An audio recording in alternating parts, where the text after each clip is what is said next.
what it means to lead.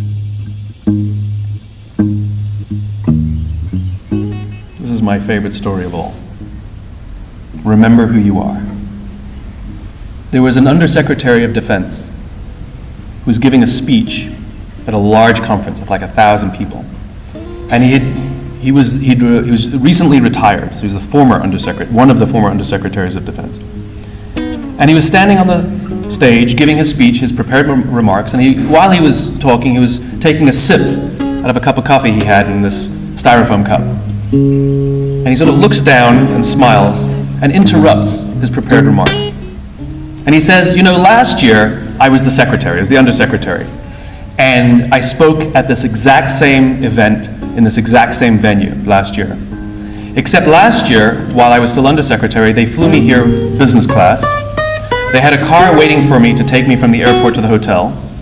Someone had already checked me in and escorted me up to my room. The next morning I came downstairs, there was someone waiting for me in the lobby, and they took me to this same venue.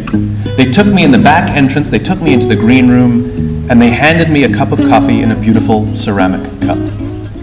He says, I'm no longer the undersecretary. I flew here coach. I took a taxi from the hotel to the airport. I checked myself in. This morning, I took another taxi to the same venue. I walked in the front door. I found my way to the backstage. And when I asked somebody, do you have any coffee? He pointed to the coffee machine in the corner.